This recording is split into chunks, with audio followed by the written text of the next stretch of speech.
பழம்பெரும் நடிகை சரோஜா தேவியின் உடல் அரசு மரியாதையுடன் அவரது சொந்த ஊரில் அடக்கம் செய்யப்பட்டது. இது தொடர்பான தகவல்களை செய்தியாளர் விஜயபிரபாகரனிடம் கேட்கலாம். விஜயபிரபாகரன், எப்பொழுது இந்த சடங்கானது நடைபெற்றுக் கொண்டிருக்கிறது? விவரங்கள். தமிழ், தெலுங்கு, ஹிந்தி, கன்னடம் என பல்வேறு மொழிகளில் நடித்து பிரபலமான நடிகை சரோஜா தேவி நேற்று காலமானார்.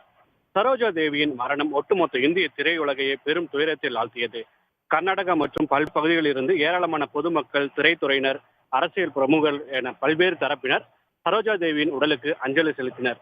இந்நிலையில் மறைந்த சரோஜா தேவியின் உடலுக்கு கர்நாடக முதலமைச்சர் சித்தராமையா சரோஜா தேவி வசித்து வந்த மல்லேஸ்வரம் பகுதியில் உள்ள அவரது இல்லத்திற்கு நேரில் சென்று அஞ்சலி செலுத்திய பின்னர் இறுதி சடங்குகள் நடத்தி அவரது உடல் கர்நாடக மாநிலம் ராம்நகரா மாவட்டத்தில் உள்ள சென்னப்பட்னாவுக்கு அருகில் உள்ள தசவாரா கிராமத்திற்கு கொண்டு வரப்பட்டது.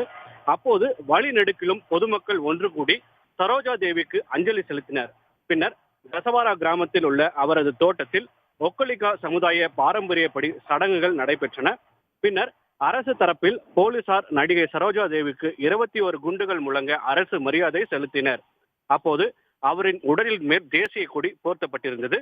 பின்னர் கர்நாடக துணை முதல்வர் டி.கே. சிவகுமார் சரோஜா தேவியின் உடலுக்கு மலர் வளையம் வைத்து அஞ்சலி செலுத்தினார்.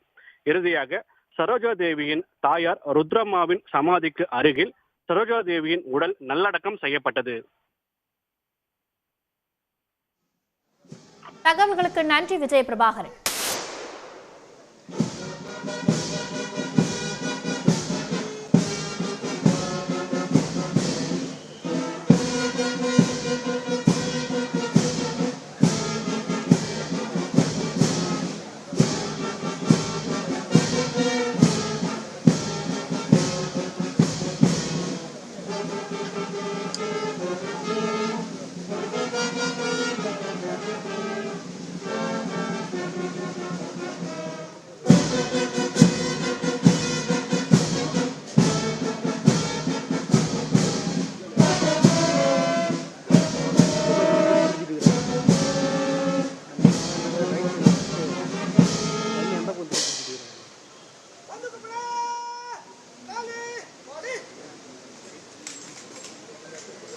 உடனுக்குடன் செய்திகளை தெரிந்து கொள்ள சன் நியூஸ் பெல் ஐகானை கிளிக் பண்ணுங்க.